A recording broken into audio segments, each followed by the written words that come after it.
별로 쓴 것도 없는 것 같은데. 매달 월급이 통장을 스쳐가는 분들 주목하세요.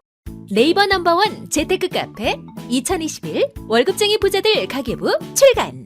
편리한 구성으로 매일 쓰기 쉽게 하루 5분 투자로 푼돈을 목돈으로 차곡차곡 재테크 전문가들이 알려주는 절약 꿀팁까지. 부자가 되는 첫걸음 2021 월급쟁이 부자들 가계부와 함께하세요. 위즈덤 하우스.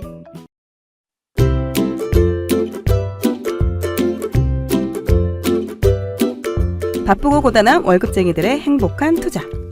첫 단추부터 똑똑한 재테크. 그리고 걱정 없는 노후 준비를 위해 태어났습니다. 월급쟁이 부자들 팟캐스트 시작합니다.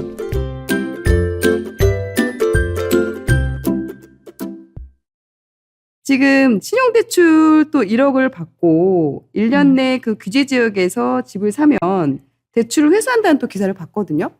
이게 언제부터 적용이 되는 건가요? 11월 30일 이후에 이제 신청하시는 분부터 진행이 될 것 같고요.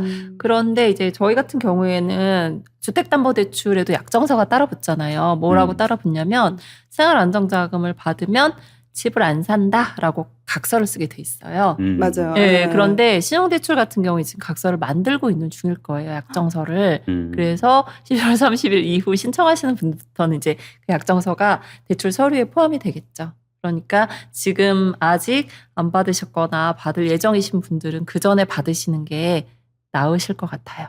신용대출이요? 그쵸. 네, 11월. 근데 11월 30일이면 이제 얼마 남았나요? 며칠 안 남았고요. 그러면은 종전에 받으신 분들은 괜찮은 거예요? 괜찮죠. 그러니까는 규제 이후에 추가로 더 받는 분들이 문제가 되시는 거거든요. 그래서 그거는 괜찮으세요. 네, 그래서 그런지 뉴스에도 그렇고 주변에 막차 타려고 되게 바쁘게 신용대출 네. 알아보고 네, 하시는 분들이 그쵸. 꽤 많으시더라고요. 맞아요. 그런데 이제 정부에서는 11월 30일이라고 이렇게 딱 정책을 발표를 했는데 은행 자체 내에서 너무 몰리니까 자체적으로 지금 한도를 줄이고 있는 상황인 것 같더라고요. 그러니까 맞아요. 아니 지금 그렇죠. 11월 네. 27일인데 이 방송 나갈 때는 이미 끝났겠네요. 이 방송 다음 주 아마 목요일 날이나 금요일 날 할 건데 아이고야. 아, 그래요. 그렇겠네요. 저희만 알겠네요 지금. 안타깝게. 오늘로 끝나는 대로 되는 거죠. 잠깐 아니 은행 좀 근데 갔다 뭐 이미 올게요. 받으실 분들은 다 받으셨을 거예요. 뭐 저도 계속 말씀을 드렸고 또 뉴스에도 많이 나왔으니까 네 하셨을 겁니다. 이게 만약에 지금 1억을 받고 1년 내에 규제 지역에 집을 사면은 그 대출을 회수하겠다 네, 이거잖아요. 그렇죠. 그럼 예를 들어서 1억을 받았어요. 네. 이제 11월 30일이 지나서 12월이고 지금이 대출을 신용대출 일단 받았습니다. 근데 그 대출 중에 9,900만 원만 쓰면 어떻게 되죠? 쓰면은 아니라 우리 실행이잖아요. 실행. 네. 그러니까 1억 이상을 받으면 안 되고 받고 싶으면 그냥 9,900만 원만 받으세요. 그렇죠. 그러니까 네. 마통이 아니라 그렇죠. 한도를 그렇게 받는 되는구나. 한도 아. 설정을 그쵸 9,900으로 하셔야죠. 네. 그러니까 네. 9,900까지는 괜찮다고 했습니다. 대출을 받아서 그거를 집 사는데 보태셔도 괜찮다. 그렇죠. 근데 1억이 넘으면 그쵸. 이제 안 된다는 거죠. 그러니까 지금은 12월이니까 11월 30일이 지나서 지금부터 신용대출을 예산 범위에 포함시켜서 집을 구하시는 분들 같은 경우에는 1억이 아니라 9,900만 원 한도로 집에 신용대출을 내 예산에 포함시킬 수 있겠구나라고 생각을 하시면 될 것 같아요. 네. 네. 국토교통부에서 이거 듣고 또 파대로 내리는 거 아니야? 네. 그러면 또 다시 생각해 보겠습니다. 네. 네. 그럼 아니- 기존에 신용대출이 기존에 만 예를 들어서 한 7천만 원 있다. 이런 분이 그러면 11월 30일 이후에는 그럼 2,999만 원만 받으면 사도 되는 건가요? 그렇죠. 근데 궁금한 게 너무 많아요. 그건 어때요? 이 신용대출이 마통 포함인 거죠? 그럼요. 그러면은 마통을 A은행, B은행 나눠서 이렇게 돼 있는 경우도 있잖아요. 네. 그 합산하는 거예요? 아니면 하나만? 합산이죠. 합산. 그럼- 그 한 사람당 1억 이내. 네. 아.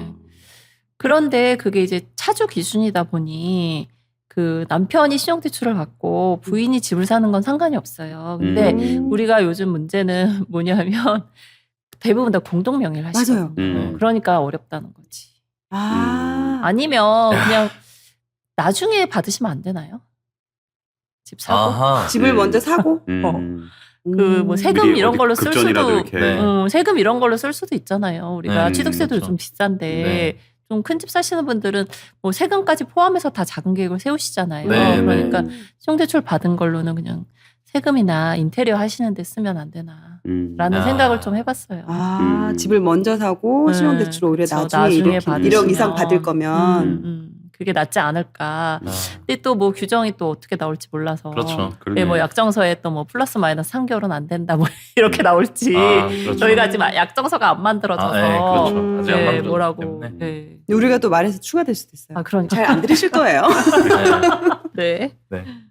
그래도 방법이 아예 없는 건 아니니까 그래도 방법을 그러니까요. 되게 좀 절실한 마음으로 음. 찾아봐야 되겠다는 생각을 좀 해봅니다. 네. 방금 노바나님께서 뭐 여쭤보시기도 했는데 신용대출하고 마이너스 통장 요거를 네. 일반인들은 별개로 생각하는 경우들이 많고 저 또한 좀 그랬거든요. 네. 그걸 좀 명확하게 좀 그게 완전히 설명을 다른 개념인데 그게 어찌됐든 두 개 다 신용대출인 건 맞아요. 근데 마이너스 통장은 뭐 예를 들어서 내가 5천만 원의 마이너스 통장을 신청을 해놨는데 하나도 안 썼어요. 저 대출 없어요. 막 이러시거든요. 그거 아니고요.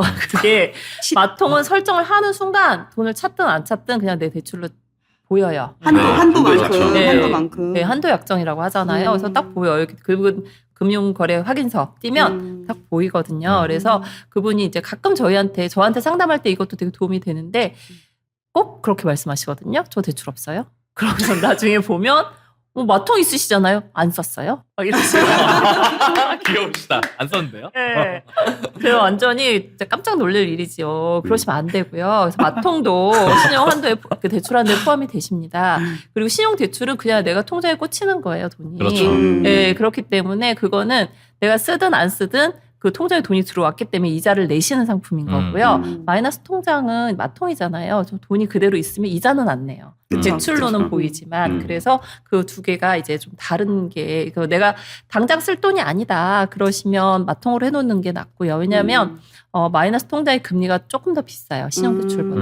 네, 그렇기 때문에 근데 뭐 내가 뭐 당장 내일 써야 되는 신용대출을 뭐 마통으로 하실 필요는 없죠. 금리 비싸게. 그래서 그렇게 내가 언제 쓸 건지 그거에 따라서 네, 하시면 될 것 같으세요. 헷갈리는 이유가 신용대출은 신용이라는 말이 붙기 때문에 이건 신용대출이다 하는데 마이너스는 신용이라는 말이 안 붙잖아요. 그러니까 이게 마이너스 신용통장 이렇게 하면 사람들 헷갈리지 않을 것 같은데 그러게요. 저의 생각입니다. 아니 저희가 그 이름 때문에도 많이들 네, 헷갈려하는 이름 때문에도 부분들이 헷갈릴 수 많이 있어요. 있거든요. 특히 생활안정자금. 그 어려우면 주는 줄 알고 맨날 맞아요. 진짜 쪼들려야지만. 네, 담보대출이잖아요. 네, 그런데 담보대출이죠. 저 무주택자인데 생활안정자금 좀 해주세요. 맨날 그러시거든요. 네. 진짜 제가 저 뭐라고 드릴 말씀이 없어요. 어떻게 해야 될지. 우리가 이름에 너무 의미를 부여하면 안 되네요. 그렇죠. 맞아요. 그래서 이름은 완전 다른 거예요. 그거하고. 정확하게 알아야 된다. 네. 또 이제 고정금리하고 변동금리 이제 이 둘 중에 또 어떤 거를 또 이제 골라야 될까라고 이제 생각을 하시는 경우가 많은데 네. 요즘 또 저금리가 이제 많이 또 있다 그쵸. 보니까 네. 어떻게 보면 또 이제 더 내려갈 걸 기대하는 분들은 변동금리를 그쵸. 또 이제 신경 쓸 것 같은데 실질적으로 어떤가요? 그러니까 요즘은 반반인 것 같아요. 예전에는 고정금리가 95%였어요. 압도적으로 많이 쓰셨거든요. 근데 요즘은 이제 인식들이 조금 이제 바뀌고 있고요. 왜냐하면 내가 기존에 이제 경험치인 거죠. 고정금리를 썼는데 보니까 내가 받을 때는 3.7이었는데 맞아. 지금 계속 내려가. 2.5야. 네. 막 이렇게 느끼시는 분들 상당히 많으시거든요. 이제 그러다 보니 그게 경험이 돼서 그 대환을 한다거나 다시 대출을 받을 때는 그냥 저는 변동금리 할게요. 네, 이러시는 거고요. 대출을 안 받으셔 보셨던 분들이거나 아니면 또 그분의 경험치가 IMF 때 17%, 18%로 갑자기 이자가 올라가 버린 적이 있었잖아요. 물론 이제 옛날 얘기긴 한데 그런데 그분들 입장에서 너무 두려운 거예요. 또 혹시 그렇게 또 될까봐. 그런 분들은 30년 고정금리 없어요. 다 그러시거든요. 근데 그거는 그분들의 그 심적 위안이기 때문에 금리 0.1 이런 거에 연연해 하시 않게 하는 게 제가 그렇죠. 예, 하는 방향이에요. 네. 그래서 그냥 고객님이 원하는 대로 하세요. 저희는 그 중에서 최저를 찾아 드릴게요. 라고 말씀을 드리거든요. 굳이 제가 변동하세요, 고정하세요. 이렇게 뭐 말씀은 안 드리고 어떤 거를 더 선호하시냐. 그러면 저한테 물어보세요. 뭐가 좋아요. 이렇게. 그러면 저는 변동 써요. 이게 그냥 제가 드리는 조언일 뿐이에요. 그럼 만약 여동생이 대출을 처음 받는다 하면은 넌 변동을 써. 너의 의견은 필요하지 않아. 이렇게 변동을 추천을 해주시겠네요. 제가 쓰는 거니까 당연히 제 가족인데 당연히 더 좋은 거를 해주고 싶으니까. 그렇죠. 저는 이제 왜 그런 생각을 하냐면 그 금리라는 거는요, 경기가 좋아야 올라간다고 저는 생각을 해요. 이제까지도 그랬고. 근데 이제 금리가 떨어진다는 거는 경기가 그렇게 좋지 않으면 경기를 살려야 되니까 금리가 올라갈 수가 없어요. 네, 그래서 그냥 그렇게 생각하시면 돼요. 내가 생각하기에 경기가 너무 좋아질 것 같다. 이러시면 고정금리 쓰시는 게 맞고요. 한동안은 그냥 지금 기조로 갈 것 같다 싶으시면 변동금리도 나쁘진 않으세요. 하지만 변동금리가 더 나은 것 같다. 얘는 저성장이니까. 그렇죠. 네. 네. 여러분 변동금리를 추천합니다. 그렇죠. 네. 네, 맞아요. 제가 예전에 지금 쓰는 상품을 한 5년째 계속 쓰고 있어요. 근데 저는 이제 변동이었거든요. 근데 얼마 전에 물론 이제 그 은행이 제가 VIP이기도 하지만 금리 보니까 1.98인 거예요. 1.98이요? 1.98. 와. 그러니까 변동하길 잘했구나. 그렇게 음. 생각을 그건 제 경험치니까. 제가 왜 그런 걸 했냐면 예전에 은행에서 전화가 왔는데 저한테 고정금리로 국가에서 이렇게 막 불안하니까 바꾸라고 한 적이 네. 있었어요. 아. 그래서 제가 그때 중도상환 수수료 없이 바꿔준다는 거예요. 그래서 바꿨죠. 그때 그게 4.3%였나? 그랬어요. 근데 1년 있다가 보니까 금리가 다 너무 떨어져 있는 거예요. 맞아요. 너무 속상해가지고 중도상환 수수료 물고 변동으로 바꿨거든요. 그렇기 때문에 제 경험치가 그런 거니까 뭐 고객님들은 알아서 잘 선택하시면 됩니다. 강요하진 않지만. 그럼요. 네. 근데 뭐든 써본 사람이 그걸 알잖아요. 네, 그죠. 그렇다면 또 요 방송 듣고 바로 또 이제 고민하실 분들이 계실 것 같아요. 네. 기존에 고정금리를 쓰고 계셨다거나 아니면 변동금리 쓰고 있긴 하지만 약간 좀 높다라고 생각이, 왜냐면 은행마다 좀 다를 수 있고 지점마다 다를 수 있기 때문에 좀 더 저렴한 변동금리를 갈아타고 싶다 하는 경우 이런 대환을 할 때 좀 그쵸. 더 잘할 수 있는 방법이 있을까요? 있죠. 일단 이제 저번에 그 너무 귀여우신 분들이 많아요. 저한테 상담을 할 때 뭐라고 하냐면 화를 내면서 어떻게 은행마다 금리가 다를 수가 있느냐. 아이고. 네, 은행이 약간 이제 공적인 그런 느낌을 좀 그쵸. 받으시다 네. 보니까 모든 은행은 다 금리가 같아야 된다라는 생각을 하시나 봐요. 그래서 제가 아니에요. 은행마다 달라요. 그리고 1년 내내 금리가 같지 않아요. 특정 월에 금리가 좀 싸지기도 해요. 그러니까 블랙 프라이데이는 연말에 있잖아요. 네네. 그렇죠. 근데 은행들은 영업을 언제 시작을 하냐면 연초에 이제 시작을 해요. 우리가 1월? 네, 1월에는 조금 이제 그 회의를 많이 하고 그리고 그것도 챙겨줘야 영업 되는구나. 계획을 세워야 되고 그때 바로 시작하진 않거든요. 그래서 저희가 대원을 하고 싶으면 한 4월부터 아, 4월. 네, 한 6월 사이에 해라. 아. 그렇게 가장 많이 말씀을 드려요. 아. 그때 좀 눈여겨 보시다가 최저금리 이 정도면 내가 최저인 것 같다 하시면 되고요. 참고로 올해 가장 최저였던 거는 5년 고정금리가 2.2%에 나갔을 때가 가장 최저금리였거든요. 괜찮죠. 지금 말씀하신 금리는 신용대출의 기준인가요? 아니요, 주택담보대출. 담보대출 기준이죠? 5년 고정금리. 신용대출은 지금 현재 시장에서 싸다 정도라고 한다면 어느 정도? 지금 보통 싸다 하면 뭐 2% 초반 정도. 와, 네. 굉장히 싸네요. 초반이요? 그렇죠. 저 그때 연장한 게 2.01%였습니다. 신용대출이요? 네. 오, 싸네. 오, 싸네요. 내 신용이 뭐. 다 고객님들마다 다르기 때문에 그쵸. 은행에서 뭘 본 거야 도대체? 많이 저렴하시네요. 어. 네. 자랑할 게 이거밖에 없네요. 훌륭하신데요? 좋겠다. 네, 신용이 좋다는 좋으시겠어요. 얘기예요, 일단. 자산으로 자랑을 해야 되는데. 네. 대출이면 싸지. 그럼요. 그것도 다 자산이에요. 대출도 자산. 이것도 능력이죠, 요즘은. 대출 잘 안 나오니까. 네, 맞습니다. 대환을 잘하는 방법? 네. 4월 달을 노려라. 4월 5, 6까지. 4월 4월 6, 6까지. 7. 예, 4월 6, 거기까지. 7. 예. 연말에 대환한다고 하시면 저는 그냥 기다리세요. 이렇게 아. 얘기하거든요. 지금이 제일 비싸요. 네, 지금 제일 싸다는 은행이 뭐 2.8 막 이렇게 나가니까. 야, 이거 진짜. 그러니까 지금 12월에 대출하시는 분들은 집을 싸게 사셔서 12월에 하시는 분들이 더 많아요. 왜냐하면 매도인께서 세금 때문에 그쵸, 올해 안에 그쵸. 그래서 그렇죠. 12월 잔금을 연말 결산 뭐 이런 하시거든요. 것처럼? 그래서 그만큼 뭐 금리를 조금 비싸게 가도 그거는 뭐 상관이 없다라고 하고 제가 이제 위안을 드리거든요. 근데 원래 금리는 이제 연초에 제일 싸요. 그리고 이게 신용대출 같은 경우에 네. 예를 들어 대환을 한다. 그러면 이런 고민하시는 분들이 되게 많더라고요. 내가 신용대출을 예를 들어서 뭐 A은행에서 1억을 쓰고 있다. 네. 근데 다른 은행에 가서 대환을 하려고 하면은 이제 가끔 그런 경우도 있는 것 같더라고요. 기존 은행에 한도가 있어서 대출이 안 나온다거나 그래서 기존 은행 걸 정리를 하셔야 된다 이렇게. 맞아요. 근데 그런 경우 그럴 때 고민하시는 분들이 이러다가 한도가 줄면 어떡하지? 내가 지금 1억짜리 신용대출을 다 갚아놓고 다시 B은행에 가서 새롭게 대출을 받으려고 하는데 그때 뭐 6천만 원밖에 안 해준다거나 이렇게 하면 어떡하지라는 걱정을 가지신 분들이 있거든요. 그럴 때 대환하는 요령 같은 게 있을까요? 상환할 거라고 하고 시뮬레이션 해달라고 하시면 되죠. 아. 네, 나는 상환할 거다. 네. 네, 그러니까 없는 걸로 빼고 그걸 돌려달라. 그렇게 하시면 그렇게 하면 네. 거기서 이제 그 한도를 그쵸, 안내를 받을 수 한도를 있는 알 수가 거군요. 있겠죠. 우리 주택담보대출도 그렇잖아요. 네, 네. 기존의 주택담보대출을 그대로 물고 들어가면 그 한도가 안 나와요. 그러니까 우리 다 이거 빼고 상환한다고 그쵸, 그쵸. 예정하고 네. 신청을 하게 되는 거니까 그런 식으로 담당자한테 말씀을 하시면 잘 해주실 걸로 보입니다.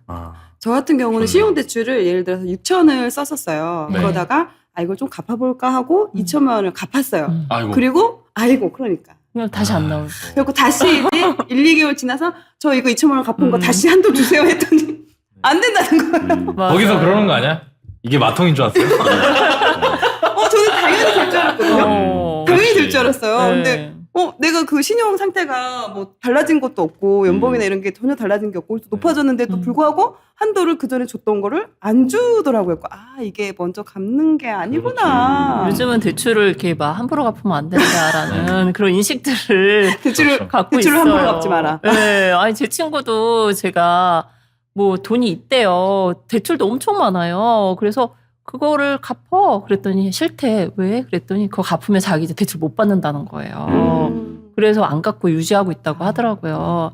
저 참 그래서 이자 그걸 어디에 투자를 하면 좋겠냐라고 네, 저한테 많이 물어보시거든요. 이자율이 높지 않으니까. 사실 요새 되게 저금리인데 네. 또 많은 분들이 자기 지금 이제 월급 받고 하면 그거를 전세금 대출이나 이제 아까 담보대출을 갚느라고. 근데 사실 그게 금리가 되게 싸잖아요. 그쵸. 그게 막 2%대인데 네, 이걸 사실 좀 잘 활용하면 또 방법도 있는데 그쵸. 그걸 계속 그러니까 투자 이렇게 뭐 여러 가지 뭐 이렇게 하세요라고 하면은 저 지금 대출 갖고 있어가지고 다 갚고 나서 할 거예요라고 하는데 사실 그러면은 이제 너무 이제 좀 그죠. 시간이 좀 이렇게 그런 부분이 있는 것 같아요. 그렇죠. 근데 그런 분들은 제 경험상 갚아도 안 하시는 분들이 많아요. 네, 갚아도 이제 안정적인 삶을 그냥 전세 대출 갚고 그냥 전세 살면서 사시는 분들이 더 많이 있으시더라고요. 약간의 이제 생각만 조금 전환을 하시면 좋을 것 같은데, 근데 뭐 안정적인 거를 또 좋아하시는 분들은 어쩔 수 없죠. 네. 그렇죠. 저도 경험이 있거든요. 저도 집 살 때 5천만 원을 담보를 이제 받았어요. 대출을. 네. 그 친구는 1억을 받았어요. 근데 이 친구는 그러니까 좀 더 무리를 해서 큰 좀 더 집을. 좋은 집을 가면서 1억을 받고 저는 그냥 그쵸. 내 선에서 옮겨서 5천만 원만 받았고 저는 그거를 이 친구는 30년 상환을 했는데 저는 3년 상환을 해버린 거예요. 5천만 원을. 난 이거 빨리 그러니까 그때는 전혀 이렇게 자본주의에 대해서 이렇게 잘 모를 때 정말 신혼집이고 이렇게 그렇죠. 할 때 그럴 때여서 예전엔 다 그랬어요. 대출은 나쁜 거야라는 그런 맞아요. 게 그게 커서 우리는 신랑이랑 의기투합해가지고 우리는 3년만 5천만 원 갚아버리자 하고 정말 열심히 갚았는데 근데 변동이 없었어요. 저희 집값은. 네, 그냥 그렇게 막 좋은 집을 산 건 아니었기 때문에. 근데 하물며 지인 같은 경우는 자기 쓸 거 다 쓰고 막 하면에도 불구하고 그 1억도 그대로 가지고 있어요. 대출을 그대로 가지고 있음에도 불구하고 썼지만 근데 또 집값이 그만큼 더 올라가 버리니까 그걸 지켜보면서 우리가 너무 자본주의에 대해서 좀 알아야 너무 몰랐구나 그렇죠. 그동안에. 맞아요. 그때 딱 현타가 오더라고요. 지금 되게 안타까운 게 뭐냐면 아까 말씀하신 그런 분들 같은 경우도 자기가 전세금 대출을 갚은 거예요. 열심히. 네. 열심히 갚아가지고 이제 만기가 됐는데 전세가 또 엄청 또 오른 올라. 거예요. 그럼 또 맞아요. 받아야 그러니까 대출을 또 받아야 되는 그죠. 그러니까 이게 참 그런 안타까운 상황도 많더라고요. 맞아요. 전세가가 오르다 보니 또 물건도 많이 없어가지고 그러니까요. 많이 걱정들 하시더라고요. 무조건 대출을 많이 받으라는 이런 의미는 그러니까 아니지만, 아니지만. 아니지만 아니죠. 그런 부분도 이제 경각심을 네. 좀 가져야 되긴 하지만 그렇다고 그 대출 활용하는 거에 대해서 너무 대출 안 돼 이렇게 가지는 거는 그러니까. 지금 시기에는 좀 안 네. 맞지 않나라는 그러니까 생각이 그 듭니다. 대출 하나도 없이 집을 살려고 저금을 하시는 분들이 있으시거든요. 그랬죠. 아니, 그러면 집값이. 저도 그랬어요. 저도 네. 근데 아직도 이런 분들 많아요, 사실은. 맞아요. 네. 많이 네. 계시죠. 그렇죠. 근데 이거는 좀 말씀드리긴 해야 될 것 같아요. 그러니까 그러면 어렵다는 거를. 네, 이게 뭐 저희가 그러실 수도 있으니까라고 얘기한다는 것보다는 그렇게 하시면 실제로 현실에서는 되게 어려울 수 있다는 거를 말씀을 꼭 드리고 싶고 그리고 아까 좀 전에 코크드리님 얘기하신 것 같이 지인분, 친구분은 이제 30년 뒤에 갚는 걸로 하셨다고 하셨잖아요. 요즘에는 사실 만기 일시상환 상품이 안 나오기 때문에 근데 만약에 그게 된다고 하면은 그거는 굉장히 집을 살 때 유리해지는 거거든요. 왜냐면 예를 들어서 지금 1억의 대출을 받고 2020년에 30년 뒤에 그 1억 원금을 갚을 수 있는 대출이 있다. 그러면은 2050년에 전화가 올 거예요. 은행에서. 전화 와요. 받아요. 여보세요? 아, 네. 사모님, 저기 대출 있어요. 네? 제가 대출이 있다고요? 저 몰랐는데 대출 있어요. 얼마죠? 1억이요. 근데 그게 2050년에 1억이라는 거예요. 그러니까 그 얘기는 뭐냐면 지금 통화량이 늘어나고 이제 화폐 가치가 계속 떨어져가는 이런 인플레이션 상황에서는 그런 대출을 쓰는 효과적으로 대신 아까 말씀하신 것처럼 돈이라는 걸 모르고 대출이라는 걸 모르고 함부로 쓰시면 안 되지만 그런 걸 알고 쓰시는 분들한테는 굉장히 유리할 수 있다는 거죠. 그러니까 그런 부분들을 잘 공부하시고 너무 두려워만 하시지 않으셨으면 좋겠다는 생각이 좀 들어요. 네. 네. 이게 그 사다리 역할을 할 수도 있어요. 그렇죠. 지금 그렇게 사다리가 많이 되어왔었죠. 끊어져 있잖아요. 네. 우리가 계층 이동을 할 수 네. 있는. 근데 이게 뭐 대출 레버리지라고 하잖아요. 그래서 네. 능력이 된다면 능력이 안 되는데 하라는 게 아니고요. 능력이 그쵸, 되고 그쵸. 내가 이자 납입할 능력이 된다면 활용을 하시는 것도 나쁘지 않고요. 저희가 차곡차곡 모아서 집을 사셔야 되는 분들은 15억 이상의 집을 사시는 분들은 그렇게 하셔야 돼요. 현금으로 대출이 안 사야 나오니까 되니까. 네, 현금을 차곡차곡 그렇죠. 모아서 네. 15억 네. 이상의 집은 사실 수 있어요. 네, 근데 네. 그 이하라면 한번 고민을 해보시는 것도 괜찮으실 것 같아요. 그래서 오늘 더더욱 유익한 시간이 되지 않을까라는 그러게요. 생각이 네, 듭니다. 오늘 네. 너무 좋은 시간입니다. 또 이제 대환을 하지 않고서도 이렇게 네. 진급을 한다거나 연봉이 높아지거나 이런 경우는 또 이제 이자율을 낮춰달라고 요구를 할 수 있죠. 네. 은행에. 네, 당당하게. 금리나 요건 말씀하시는 네네. 거잖아요.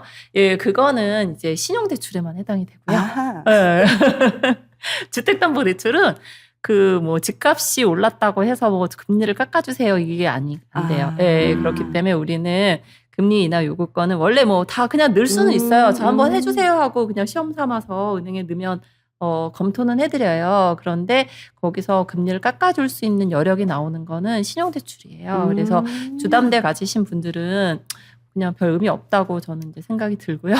신용대출은 말씀하신 대로 내가 급여가 많이 오르고 뭐 회사도 좋아지고 그러면 한 번쯤 해보시는 것도 아니, 괜찮습니다. 그러네요. 그거 신용대출은 나에 대한 소득 그럼요. 이런 걸로 인해서 네, 나오는 거기 네. 때문에. 그래서 당당하게 그거는 한번 요구를 하시는 것도 좋을 것 같아요. 그 금리 인하를 결정하는 기준 같은 게 있나요? 예를 들어서. 그거는 네. 뭐 아무래도 그 회사 규모라든지 저희가 이제 대기업을 다닌다든지 이러면 더 이렇게 혜택을 좀 주는 경우가 많잖아요. 그래서 네네. 아니라면 뭐 신용도 등급이라는 게 있어요. 저희가 뭐 보셨어요? 본인들 등급 얼마인지? 네네. 네, 아시잖아요. 등급 아니에요? 네. 알고 있지만 말씀드릴 수 없어요. 저도 네. 예, 그죠. 그 네, 개인 네. 정보인데. 네. 그래서 농담입니다. 예, 그런 거를 그런 게 이제 올랐다거나 그런 게 네. 이제 총체적으로 합산이 되는 거지. 뭐 내가 단지 등급이 올랐기 때문에 이렇게 나오는 건 아니고요. 전산에서 알아서 판단을 하니까 네. 그래도 느낌이 감이라는 게 있잖아요. 내가 좀 네, 좀 좋아진 좋아진 것 것 같아. 같다. 예, 그러면 뭐 있죠야 본전이니까. 안 되면 말고. 예, 그러니까 뭐 거기서 내려주진 않잖아. 올리려고 하는 그렇죠, 거잖아요. 그렇죠. 그렇지. 금리 인하 요구권이지. 뭐 여기서 뭐 그거를 거기서 그때 너 떨어졌네. 올려야 되겠다 이러지는 않거든요. 그렇죠. 네, 그러니까 한번 해보시는 것도 괜찮을 것 같아요. 이게 혹시 만약에 뭐 횟수 제한 이런 거가 있나요? 그런 건 없나요? 요구권의 제한이요? 네, 네, 그거는 요구권. 없어. 그럼 아주 뭐 수시로 그렇다고. 요구해야 되겠군요. 아유, 너무 네. 신용주의 많이 하시는 것도 그렇게 좋은 건 그렇죠, 아니에요. 그렇죠. 네, 그러니까 네. 어느 정도 확실하게 내가 좀 달라진 것 같다. 그때 그럼 하시면 신용대출 되죠. 같은 경우는 보통 1년이 만기잖아요. 그쵸. 그럼 만기 때 만기 때 만기 이렇게 때는 연장을- 원래 평가를 해요. 근데 그 그러니까 중간에 그치. 중간에 그쵸, 이렇게 중간에 한번 정도. 요건을 할 수 있다는 네, 거죠. 네. 그쵸. 오. 저는 중간에 한 번 정도 하시는 걸 추천드리는데 왜냐면 경험해 보셨어요? 혹시 네, 떨어졌어요? 제가 신용대출을 음. 쓰면서 거의 1년에 한 번씩 요구를 했었거든요. 네, 연장을? 중간에. 아, 사실 중간에. 그래서 계속 여쭤본 거예요. 왜냐면 중간에. 이게 들으시는 분들한테 도움이 될 수 있기 때문에. 근데 했을 때 거의 대부분 다 깎였어요. 아, 오, 네. 진짜? 네, 0.1%씩 이렇게. 큰데요? 그러니까 그게 물론 이제 모르겠어요. 그 제 신용도 때문인지 아니면 창구 직원분하고 저하고 친해졌는지 모르겠는데. 근데 그것도 되게 중요해요. 네, 그게 또 네. 개인의 재량이 있다는 거가 있고 네. 이런 부분들이 되게 여러 가지 영향을 미치기 때문에 들으시는 분들 중에 그냥 가만히 있지 마시고 또 혹시 압니까? 그 해서 될지. 그러니까 네. 그런 부분들을 잘 활용하시면 좋을 것 같아요. 저는 저도 이제 신용대출을 1년마다 이제 연장을 시키는데 저는 중간에 인하권을 써본 적이 없거든요. 두 분이 왜냐면 완전 다른 거네 네, 지금. 왜냐면은 이제 일단 제 연봉의 그 원천징수 영수증이 나와 있잖아요.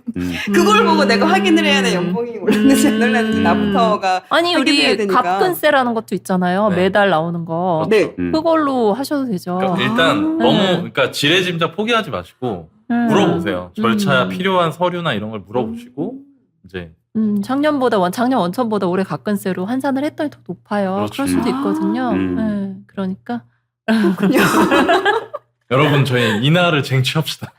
그렇군요. 네. 아, 저 엊그제 연장해가지고 다운되긴 했는데. 아, 그쵸. 잘하시죠. 다운됐다고.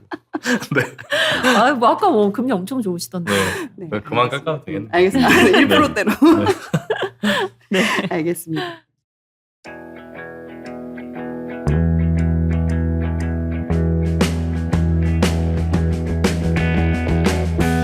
안녕하세요. 저는 실전준비반 9기를 수강한 슈퍼리치 댁이라고 합니다. 재테크 책을 보며 슈퍼리치에 대해서 알게 되었고 그냥 부자가 아닌 진정한 나눔을 실천하는 슈퍼리치가 되어야겠다고 결심했습니다. 슈퍼리치가 되기 위한 방법을 찾던 중 너바나님의 나는 부동산과 맞벌이를 한다 책을 읽게 되었고 월급쟁이 부자들 카페에 가입하게 되어 진정한 나눔을 실천하는 방법도 많이 배우고 있습니다. 열반 소스쿨 기초반을 듣고 실전반으로 가기에는 두렵고 부족하다는 생각이 들어 실전 준비반을 듣게 되었는데요. 네 분의 강사님들이 실전에서 활용할 수 있는 노하우를 저 같은 초보자도 쉽게 따라할 수 있게 자세히 설명을 해주셔서 이젠 실전반도 두렵지 않고 실전에도 나갈 수 있을 것 같습니다. 저처럼 기초는 배웠지만 아직 실전으로 나가기 힘드시다면 실전의 두려움을 없애주시는 마법 같은 강의 실전 준비반을 강추합니다. 열정적으로 강의해주신 너나위님, 박랑미셸님, 호쿠드림님, 주희님 너무너무 감사드립니다. 지금까지 월급쟁이 부자들 튜터분들의 콜라보 강의, 실전 준비반을 들으신 분들의 후기였습니다. 내 집 마련, 재테크에 대한 이론은 배웠지만 막상 현장으로 나가기 어려우시죠? 실전 준비반에서는 현장에서 필요한 내용만 모아 월부 튜터분들의 노하우를 전해드립니다. 강의 일정 등 자세한 내용은 네이버 카페 월급쟁이 부자들 강의 신청 게시판이나 팟빵 공지사항을 참고해주세요.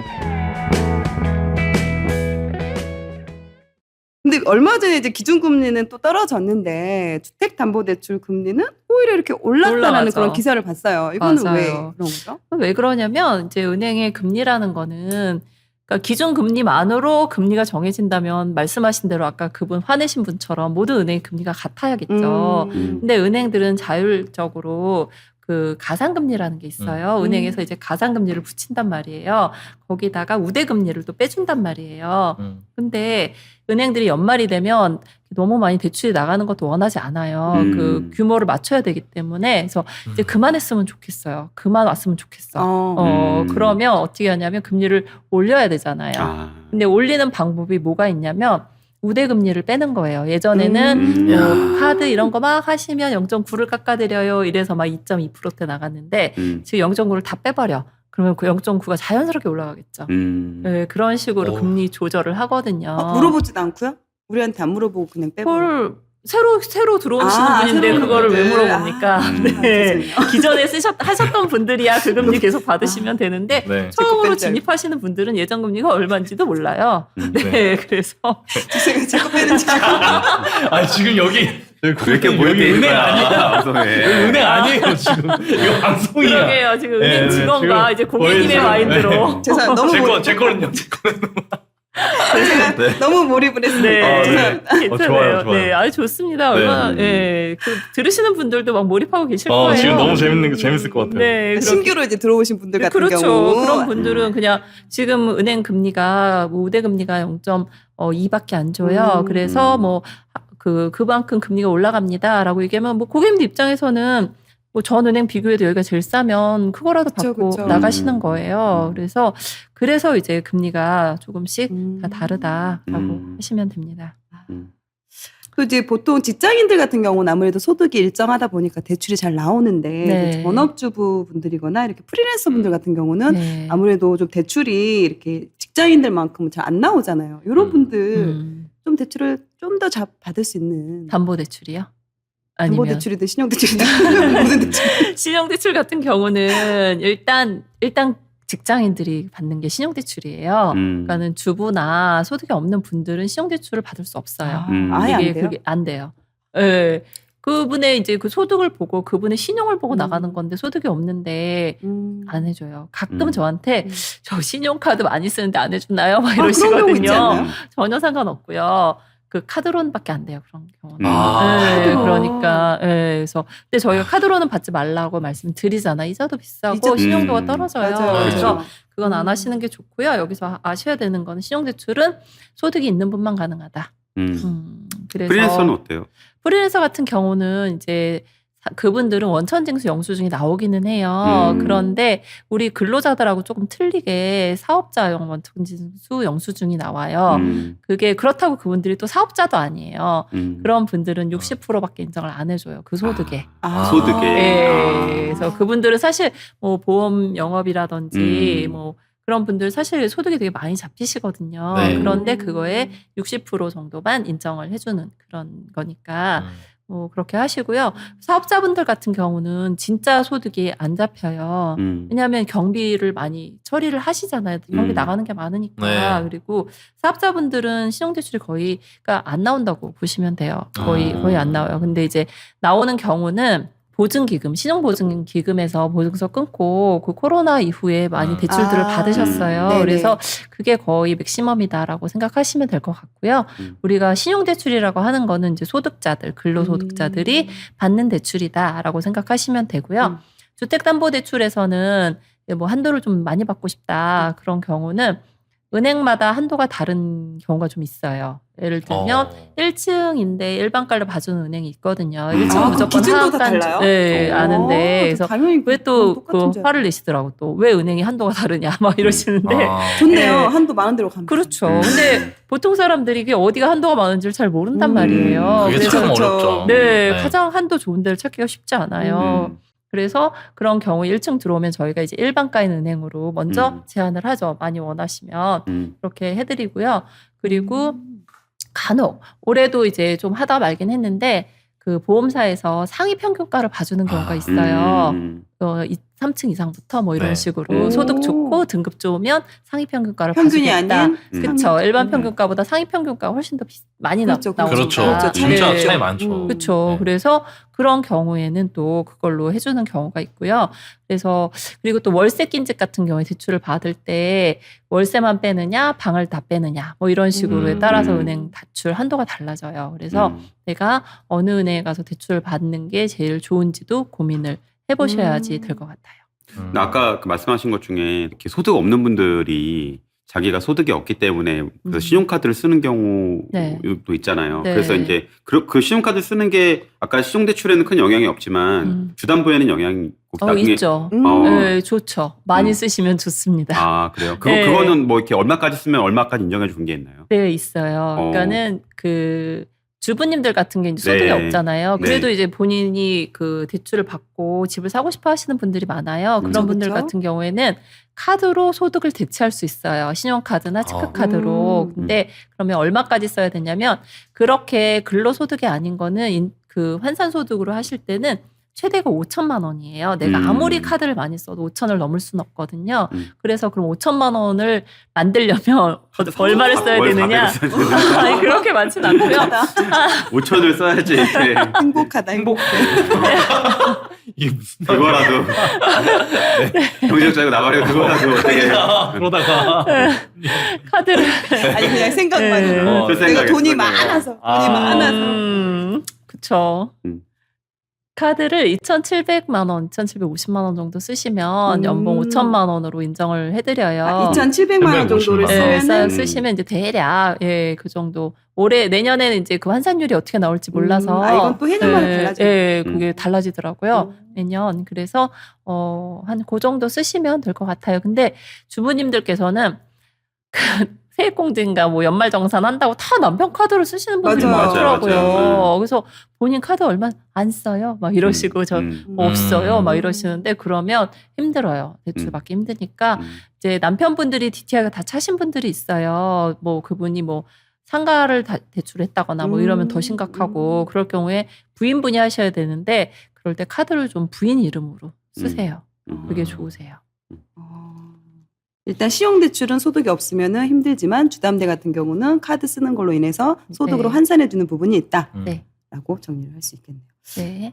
저희 그럼 보금자리론과 디딤돌 대출 이 부분만 한 번 더 네. 말씀해 주시겠어요? 그 보금자리론 같은 경우는 디딤돌 대출 보금자리론 같은 경우는 이제 정부 상품이잖아요. 주택금융공사 상품이에요. 그거를 은행에서 대신 팔아주고 있다. 이렇게 생각을 하시면 되는데 이 보금자리론 같은 경우는 이제 두 종류로 나눠져요. 아니 세 종류구나. 아끼미 보금자리론, 유보금자리론, T보금자리론 이렇게 세 개로 나눠지는데 아끼미 보금자리론이 금리가 항상 0.1이 싸요. 네, 근데 이 아끼미 같은 경우는 본인이 다 하셔야 돼요. 모든 거를 은행에서도 도와주지 않고 아무도 도와주지 않아요. 그래서 컴퓨터로 자기가 다 하고 서류 준비까지 다 하고 승인까지 다 받은 다음에 은행에 서류만 제출하는 이제 그런 방식이에요. 근데 요즘 젊은 분들은 다 하세요. 그 아끼미를 다 하세요. 0.1이 싸니까 그걸로 하시고 근데 난 정말 모르겠다. 좀 어느 정도 뭐 너무 바쁘시거나 아니면 연령대가 있으신 분들은 이제 상담사님을 통해서 들어갈 수 있는데 그게 유보금자리론 그리고 T보금자리론, T보금자리론은 은행 창구를 통해서 들어가는 게 T보금자리론 이런 식으로 나눠지고 있거든요. 그래서 뭐 유보금자리론 하셔도 되고 아끼미 하셔도 되는데 한도는 보금자리론 같은 경우에는 그 집값이 6억이 넘으면 안 돼요. 매매가가 됐든 뭐 시세가 KB 시세가 됐든 6억이 넘으면 아예 그냥 안 돼요. 그렇기 때문에 둘 중에 하나가 6억이 안 되셔야 되고요. 소득이 부부합산 소득 7천만 원 이하여셔야 돼요. 그런 경우에 60% 이내에서 최대 3억까지 그렇게 진행이 가능하시고요. 그런데 이제 소득 기준이 또 많이 달라요. 뭐 일반 이제 가장 기본은 소득 7천인데 아이가 한 명 있으면 8천까지, 2명 있으면 9천. 우리가 이제 아이 한 명당 1,000이라고. 네, 그래서 인당 1,000. 네, 인당 1,000. 네, 그래서 7천에서 네. 8천, 9천 1억까지. 아이 3명이면 1억까지 소득이 높아도 이제 보금자리론을 쓰실 수 있어요. 그리고 이제 최대 한도는 이제 정해져 있고 디딤돌 같은 경우에는 그거보다 이제 조금 더 금리가 낮고 더 좋고 그 대신 한도가 더 적어요. 그래서 디딤돌은 5억 이하까지. 집값이 5억이 넘으면 안 되고요. 소득도 6천 이하까지 최대 2억이에요. 그리고 신혼부부는 2억 2천까지 해주고요. 아이가 2명인 2자녀 2억 6천까지. 그리고 미혼은 1억 5천까지밖에 안 돼요. 근데 이제 이 디딤돌하고 보금자리론을 또 붙여서 나가기도 해요. 한도가 부족하면 먼저 디딤돌 실행하고 뒤에 보금자리론 이런 식으로 그렇죠. 연합해서 나가기도 하니까 이 조건이 되시는 분들은 정부 상품이 아무래도 가장 저렴하긴 해요. 그래서 활용하세요. 그런 대출 중에 그런 거 있잖아요. 만약에 내가 대출을 받았어요. 네. 근데 주택을 다른 걸 만약 매수하게 되면은 이제 환수. 다 회수해야 네, 되는데 맞아요. 둘 다 그런가요? 그게 지금 둘 다 맞아요. 둘 디딤돌 다. 보금자리론 그리고 전세 중에는 버팀목 전세. 그건 다 무주택자들을 위한 대출이에요. 그렇기 때문에 여기는 매수를 하지 않겠다라는 그 사면 안 돼요. 그러니까 사면. 사실 이걸 받아놓으신 분 중에 이런 분들이 있더라고요. 받아놓으신 분 중에 내가 이걸 받아놨어요. 네. 근데 이제 내가 추가로 뭐 주택을 하나 비주정자를 사놓을까라고 하는데 내가 받아놓은 대출이 그런 그쵸. 거라 가지고 나중에 네. 좀 문제가 되신 분도 진짜 있으시더라고요. 모르시면 굉장히 낭패 오르죠. 네, 그렇죠. 맞아요. 내가 앞으로 집을 사실 계획이 있으신 분들은 이거를 받으시면 안 되겠죠. 아니면 상환하시던지. 대환. 네, 아, 그렇죠. 그렇게 하시던지 하셔야 될 거고요.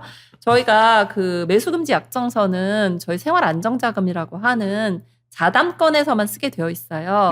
그래서 일반 매매건에서 은행에서는 지금 말씀하신 것처럼 집을 안 산다는 약정서는 없거든요. 근데 이 디딤돌이나 정부 상품은 그런 게 있어요. 그러니까는 말씀하신 대로 계속 뭐 사셔야 되는 분들은 이거 상품 안 쓰시는 게 좋죠. 네, 저희가 네, 또 그래서 두 번째 방송이어서 1시간이 금방 훅 지나갔습니다. 그런가요? 저도 개인적으로 막 궁금한 것들도 막 물어보고. 네. 되게 많은 있어서. 분들이 공통적으로 관심이 있으실 맞아요. 거예요. 그 아, 제 이게 개인적으로 이게 궁금하겠습니다. 너무 복잡해졌어. 네, 맞아요. 진짜 아는 복잡해요. 만큼 이걸 활용할 수 있으니까 그렇죠. 너무 어려워요. 오늘 두 번째 출연이셨는데 어떠셨나요? 너무 여전히 재밌어요. 저도 시간 가는 줄 모르고 예, 방송을 해서 좋았어요. 또 다음번에 또 대출 규제가 또 안 나오면 다행이지만 또 나오게 되면 다시 네. 한번 또 모셔보도록 왠지 하겠습니다. 조만간 또 뵐 것 같은 느낌이. 뵐것 같은 네. 느낌을 네. 저희가 필요해서 네. 듣고 그러셔요. 싶을 것 같습니다. 네. 네. 오늘은 대출 전문가 레오님과 함께했고요. 네, 약초를 어떻게 쓰느냐에 따라 약이 될 수도 있고 독이 될 수도 있는 것처럼 대출도 잘 사용하면 내게 많은 이득을 가져다 줄 수 있습니다. 네, 오늘 레오님이 알려주신 여러 가지 꿀팁들 잘 이용하셔서 건강한 대출로 원하시는 일들 잘 이루시길 바랍니다. 네, 오늘 방송 여기까지입니다. 감사합니다. 감사합니다. 감사합니다. 감사합니다.